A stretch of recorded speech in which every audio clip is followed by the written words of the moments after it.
ये चीज। तो सर अभी की मार्केट गिरने का रीजन क्या हो रहा है कि मतलब कहीं सपोर्ट ही नहीं दे रही। जैसे क्या नाम है, कल पत्नी परसों ये क्या नाम है गैप अप ओपन हुई, उसके बाद से फिर गिरती ही चली गई। परसों की बात करता हूँ तो मैंने डेटा नेगेटिव बोला था। हाँ हाँ मैंने बोला था डेटा नेगेटिव है और ये गैप अप ओपन हो गई। गैप अप हाँ हाँ। ओपन होने के बाद क्या हुआ, और मैंने ये भी कहा था नियर ओवरसोल्ड डेटा बताया था, मैंने कहा था शॉर्ट कवरिंग आ सकती है। और शॉर्ट हम्म कवरिंग मैंने बताई थी आएगी तो बैंक निफ्टी में आएगी, निफ्टी में नहीं आएगी, ये भी मैंने बताया था। उस दिन का डेटा देख लेना, मैंने व्हाट्सएप पे भेजा था। तो हम्म, जिस दिन शॉर्ट कवरिंग आई, जिस दिन ये गैप अप ओपन हुई, आपने देखा कि बैंक निफ्टी तो बढ़ी। हाँ बैंक निफ्टी निफ्टी से ज्यादा बढ़ी। हाँ जी। ठीक है, और निफ्टी इतनी ज्यादा नहीं बढ़ी। और निफ्टी जो शुरू में आधे घंटे के लिए बढ़ी, 9 साढ़े 9 बजे जब मैंने टारगेट अचीव कराया अपना 100 वाली कॉल का 200 रुपए पे, और उसके बाद वो गिर गई। हाँ और 10 बजे के बाद निफ्टी दोबारा बढ़ी नहीं, लेकिन बैंक निफ्टी पूरे दिन स्ट्रांग रही। लास्ट में जाके गिरी 1 बजे के बाद। हाँ और जब गिरी भी तो बैंक निफ्टी पॉजिटिव थी, निफ्टी नेगेटिव थी। हाँ। तो मतलब कहने का कि मेरा डेटा बिल्कुल ठीक था। मैंने कहा था निफ्टी का नेगेटिव डेटा है, निफ्टी नेगेटिव ही रही। बैंक हम्म, निफ्टी को भी मैंने बताया तो नेगेटिव डेटा ही था, लेकिन मैंने कहा था इसमें शॉर्ट कवरिंग आ सकती है, और उसमें शॉर्ट कवरिंग आई। और लास्ट में वो पॉजिटिव भी बंद हुई। ठीक है, वो शॉर्ट कवरिंग आने के बाद असिस्ट नहीं कर पाई। और उसका कारण था न्यूज। न्यूज क्या आई कि इंटरेस्ट रेट बढ़ सकते हैं, फेड इंटरेस्ट रेट बढ़ा सकता है। एक न्यूज तो ये थी, फेड इंटरेस्ट रेट जल्दी ही बढ़ा सकता है। एक न्यूज तो ये थी, कंफर्म नहीं है। तो एक तो इसकी वजह से सर डेटा, इंटरेस्ट रेट अगर बढ़ेगा तो क्या नाम है ये मार्केट गिरेगी। अगर फेड इंटरेस्ट रेट बढ़ा रहा है तो इन दिनों से बढ़ा ही रहा है। अगर अब भी और हाँ। बढ़ाएगा ना, फेड के इंटरेस्ट रेट बढ़ाने से मार्केट को नुकसान है। और वो ओके। 1 साल से कम 8 बार बढ़ा चुका है। हम्म 0% पे थे उनके रेट, और अभी 4.5% आ चुके हैं। हम्म। तो वो बढ़ाए जा रहा है, बढ़ाए जा रहा है। ऐसा लग रहा है कि अभी 1 या 2 बार और बढ़ाएगा। ओके। लेकिन वो टाइम का इंतजार करो जब ये सारे के सारे रेट घटाएगा भी। जैसे इसने 1 साल में बढ़ाए है ना, एक नहीं हम्म तो 2 साल में ये घटाएगा भी। तो अच्छा। मार्केट उसी तेजी से बढ़ेगी भी। अब इसके बढ़ाने पे मार्केट लाइफ टाइम हाई पे है। ये हम्म 1 साल से पिछले रेट बढ़ा रहा है, उसके बाद भी मार्केट लाइफ टाइम हाई पे है। तो सोचिए जब ये घटाएगा तो मार्केट कितने हाई काटेगी। हम्म। देखो मार्केट में एक ना बहुत बड़ी टेंशन है आने वाले टाइम में, बताता हूँ क्या है। इलेक्शन।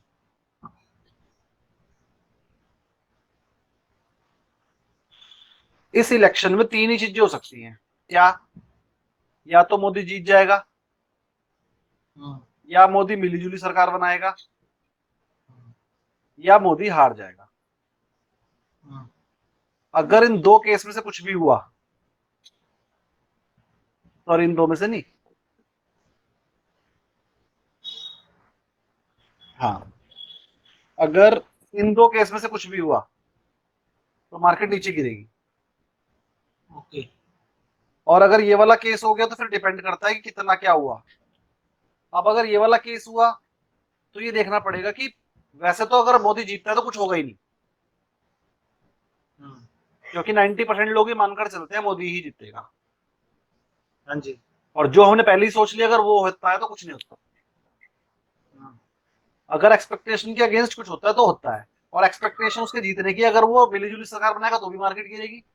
और अगर वो हार गया तो भी मार्केट गिरेगी। तो क्योंकि इलेक्शन हमारे सिर पे है तो मार्केट में एकदम से हाई नहीं कट रहे, हाई मार्केट में एकदम से तेजी नहीं आएगी जब तक कि इलेक्शन होना जाए और उसका रिजल्ट ना आ जाए। ओके। और इलेक्शन मार्च में होंगे अगले साल। और अभी चल रहा है अगस्त, तो यानी कि 6 महीने मार्केट में यही डोलती रहेगी। तो 6 महीने मार्केट यही है 20,000 के नीचे। 20 साढ़े 20 हजार तक जा सकती है, अगर ऊपर भी गई तो इससे ज्यादा तेज नहीं है। और उसका कारण है सिर्फ ये इलेक्शन। इलेक्शन तक मार्केट नहीं भागेगी। इलेक्शन में अगर मोदी जीत जाएगा तो फिर भाग सकती है धीरे धीरे धीरे धीरे। तो मतलब इस बार हम ये कह सकते हैं कि अगर मोदी जीतता है तो मार्केट भागेगी, और मोदी हारता है तो मार्केट गिरेगी। हम ये नहीं कह सकते कि अगर मोदी जीत गया तो कुछ नहीं होगा, भागेगी, क्योंकि वो पहले से नहीं भाग रही। हर बार क्या होता था कि जो जीतने वाला है, मान लो अगर हम एक्सपेक्ट करके चल रहे हैं बीजेपी जीतेगी, तो मार्केट पहले से ही भाग जाती थी। और अगर वो नहीं जीतता तो गिरती थी। इस बार उल्टा हो रहा है, इस बार वो भाग नहीं रही। तो वो कह रही है अगर ये जीत गया तो भागेंगे, हार गया तो फिर हम्म गिराएंगे भी, बस ये कि कम गिरेगी क्योंकि बड़ी नहीं हम्म। है। तो लेकर चल रहे हैं, और 3 बार लगातार जीतना बहुत मुश्किल होता है। हाँ भाई 2 बार तो जीत गए, हम्म। तीसरी बार जीतना थोड़ा सा मुश्किल होता है, 10 साल हो गए गवर्नमेंट को, और इस बार उन्होंने कुछ नया करा भी नहीं। पिछली बार तो राम मंदिर ले आए थे, हम्म। इस बार उन्होंने कुछ ऐसा धमाका नहीं करा अभी तक कि कहें इस बार तो मोदी आएगा, और वो लास्ट टाइम पर कर देंगे। हाँ। कोई बहुत बड़ी बात नहीं है लास्ट टाइम पर ही क्या कर दे। हम्म। लास्ट टाइम पर हो सकता है काशी विश्वनाथ भी बना दे और मथुरा भी एक साथ ही बना दे, हाँ, ये भी हो सकता है। है ना, जिसकी पूरी रूपरेखा तैयार हो चुकी है। सर मैंने ना एक चीज आपसे पूछी थी कि जो कैश के स्टॉक्स होते हैं ना, जैसे अभी टीटागढ़ था, उसके बाद अगर सर अभी आप अगर आप चार्ट देखोगे ना, एक एक और स्टॉक था के फिनटेक। ये सर क्या हुआ जब ये नैरो रेंज में आया, जो मैंने चार्ट देखा है ना, तो जो मुझे समझ में आया कि जो पहले उन्होंने एक नैरो रेंज बनाई, उसके बाद से फिर अचानक एक वॉल्यूम के साथ ब्रेकआउट दिया है। और जब दिया तो सर एक ही दिन में 8-8 10-10 12-12% की कैप लगा दी इन्होंने। मैं एक स्ट्रेटेजी सिखाऊंगा, इस पे दो स्ट्रेटेजी आपकी बड़ी हो गई है। एक एफ आई आई डी हम्म। आई वाली स्ट्रेटेजी बताऊंगा और एक कैश वाली स्ट्रेटेजी बताऊंगा। हाँ जी। ये दो स्ट्रेटेजी सिखाऊंगा, बड़े काम की चीजें। और सर मैंने एक और चीज ऑब्जर्व करी है, जैसे जो वॉल्यूम्स ब्रेकआउट आते हैं, मैंने एक बार पहले भी डिस्कस करा था, मैंने देखा है कि अगले दिन ना जब मार्केट ओपन होती है, जिसको हम बीटीएसटी बोलते हैं, तो वो ओपन होते हैं 1 से 2% तो चले जाते हैं, मतलब आउट ऑफ 100 मैंने 78 से 80% देखा है वो रहते हैं। उसके बाद फिर वो करेक्ट होकर नीचे आ जाते हैं, और मे भी ऐसा भी होता है कि कभी कभार तो वो 5-5 7-7% उसके बाद रुकते ही नहीं है। तो देखो जो क्या उनमें ट्रेड जिन करना जिन सही रहता है? जिन लोगों ने वॉल्यूम दिया है, वॉल्यूम देने हम्म। का मतलब क्या है कि बहुत हैवी वॉल्यूम देने का मतलब बहुत हैवी क्वांटिटी में बाय किया है। हाँ। अब अगर हैवी क्वांटिटी में बाय कर रहा है कोई, तो वो प्रॉफिट भी चाहेगा। हाँ। अब वो अगले दिन के लिए भी टीएसटी करता है, अगले दिन के लिए, 2 दिन के लिए, 3 दिन के लिए, वो उसका अपना व्यू है। हाँ। तो अब अगर मान लीजिए किसी ने हैवी वॉल्यूम पे बाय करा है, तो जब तक वो सेल नहीं करेगा तब तक वो भागेगा, तो नेक्स्ट डे तो उसे बढ़कर खोलेगा ही वो। हाँ। और प्लस जब तक वो चाहेगा कि मुझे इसमें प्रॉफिट बुक करना, तब तक भगाएगा। तो आप कहते हो कि थोड़ी देर बाद गिर जाते हैं, थोड़ी देर बाद वो भेज देता है, ओके। इसलिए वो गिर जाता है। तो जब भी हम ये बायर का हिसाब देखते हैं, वो अगले दिन बेचता भी है। तो इसीलिए मैं हम्म। कहता हूँ कि जब भी हम इस स्ट्रेटेजी में फेडरल बैंक, बंधन बैंक, आरबीएल बैंक देख रहे हैं, तो उसमें थोड़ा सा प्रॉफिट बुक करके अपने हिसाब से 2 रुपए, 3 रुपए, 4 रुपए का निकल जाना चाहिए। क्योंकि ऐसा हो सकता है हाँ जिसने कल जी। खरीदा तो वो आज प्रॉफिट बुक कर ले। हाँ। तो छोटा मोटा प्रॉफिट भी 2-3 रुपए का, मतलब 5-7 हजार का एक एवरेज लगा लो कि मुझे एक ट्रेड में 10 हजार या 7 हजार या 5 हजार लेने। 5 हजार बहुत होते हैं अगर आप फ्यूचर में हम्म। काम कर रहे हो तो 5 हजार, अगर कॉल में काम कर रहे हो तो 2 हजार, 2.5 हजार। अगर कॉल में काम कर रहे हो तो 2 हजार, 2.5 हजार, और अगर फ्यूचर में काम कर रहे हो तो 5 हजार का टारगेट लगा लो, इतना मिल जाता है। जैसे मैंने कल आपको मैंने स्क्रीनशॉट भेजा था, मैंने उसमें लिया था, बंधन बैंक में मैंने लिया था 5 हजार रुपए का। हाँ। हाँ। वैसे ही ले लिया करो बस। ओके। नहीं सर, एक्चुअली में ना ये सिनेरियो मैंने देखा है कि क्योंकि मुझे तो ये मेरे पास ऑफिस में टाइम नहीं होता, तो जैसे मैंने गूगल पे सर्च मार लिया कि भाई वॉल्यूम्स ब्रेकआउट किस में हुआ, तो उसने जैसे उसमें काफी सारे आते हैं, ये trendline.com काफी सारे स्कैनर से ना दे देते हैं, लेकिन मैंने देखा है, ऑब्जर्व करा, मैक्सिमम कैश के स्टॉक्स देते हैं, वो हाँ, फ्यूचर्स की जल्दी से देते नहीं है। फ्यूचर में तो बहुत पंगे हैं, फ्यूचर में तो काम करने वाले लाखों हैं। वहां पर ही हम्म। चार्ट काम कभी करेगा, कभी नहीं भी करेगा, क्योंकि वहां पर तो सिस्टम ही अलग है ना। देखो चार्ट हाँ। काम हाँ। ही वहां करेगा जहां फ्यूचर में नहीं है स्टॉक, वहां पर चार्ट सबसे ज्यादा काम करेगा, क्योंकि वहां पर कुछ और है ही नहीं। ना आपके पास ऑप्शन डेटा है हाँ। वहां पे, ना फ्यूचर का डेटा है, ना उसमें आपको ये फ्यूचर की पोजीशन मिलेगी। वो कैश वाले स्टॉक में तो चार्ट ही चलते हैं आज भी, और वहां काम करने वाले भी कम ही लोग हैं, और F I I D I वहीं काम भी नहीं करते। तो भाई हम्म। कैश वाले स्टॉक में F I I D I नहीं होती ज्यादा, वो तो कभी इन्वेस्टमेंट के लिए ले लिया तो ले लिया, रोज रोज नहीं काम करते। हाँ जी। तो वहां अच्छा, इसका तरीका एक ये भी हो सकता है कि मान लो कि कल मार्केट गैप अप हुई, वो ओपन होती है, और उस केस में मैं जब मॉर्निंग में मार्केट मान लो 9:15 बजे ओपन हुई, तो मैं विद इन 5 मिनट में अगर इसमें एंटर कर दूं। बीटीएसटी जो बोलते हैं ना, बीटीएसटी का मतलब होता है सर जो गैप अप और गैप डाउन होना है ना, उसको ट्रेड करते हैं। बीटीएसटी का मतलब होता है सर जो गैप अप होएगी, मुझे वो वाला प्रॉफिट चाहिए, खुलने के बाद वाला प्रॉफिट हम्म। अलग है। हम हम्म। बीटीएसटी करते हैं ओपनिंग के लिए कि सर कल को ये वाले हम्म। आइटम गैप अप हो सकते हैं। और याद रखना, निफ्टी का जो शेयर आज बिना किसी न्यूज के गिरा है ना, वो कल को गैप हम्म। अप हो सकता है अगर मार्केट जरा से भी पॉजिटिव होगा, क्योंकि वो बिना किसी न्यूज के गिरा है। तो बस वो कल को बिना न्यूज के बढ़ जाएगा। मार्केट पॉजिटिव होनी चाहिए, वो तो सिर्फ इसलिए गिरा है ना, मार्केट नेगेटिव थी। हम्म। बढ़ेगा भी वो सिर्फ इसलिए क्योंकि मार्केट पॉजिटिव है। ओके। तो इसलिए मैंने बताया कि अगर बिना किसी न्यूज के आपको लूजर स्टॉक मिल रहे हैं उन्हें ले लो। वो ज्यादातर मैंने नोट किया है, मैं प्रॉफिट में रहा हूँ। ठीक है। मार्केट 19,500 पे है और मैंने ऊपर मार्केट को जाना है और हमने एक कॉल खरीदा और एक पुट सेल किया मैं जब 19,500 पे था मार्केट। एक मिनट, 19,500 पे मार्केट है, आपने कॉल कितने की खरीदी? 19,500 की 19,500 की कॉल बाय कर ली एट द रेट ऑफ 200 और एक रुपये मान लिया। 19,500 का पुट सेल कर दिया। एक आपने पुट सेल कर दिया 19,500 का ही, वो भी मान लिया एट द रेट ऑफ 200। तो ये जी। बाय करा या तो सेल अब करा, आपके हाथ मार्केट में अगर जीरो आया। मार्केट अगर ऊपर जा रहा है तो मुझे दोनों में इक्वल प्रॉफिट होगा या अलग अलग होगा? अब सुनिए, हाँ, जो आपने पुट सेल किया इसमें ज्यादा प्रॉफिट होगा, जो आपने कॉल बाय करी है इसमें थोड़ा सा कम होगा। अच्छा। क्योंकि जब मार्केट में डेल्टा, जब देखो आपने कॉल बाय करी तो भी ऊपर जाने से ही प्रॉफिट होना है, और आपने पुट सेल करी तो जी। भी ऊपर जाने से ही प्रॉफिट होना है। दोनों का डेल्टा भी सेम है, थीटा भी सेम है, सब कुछ सेम है।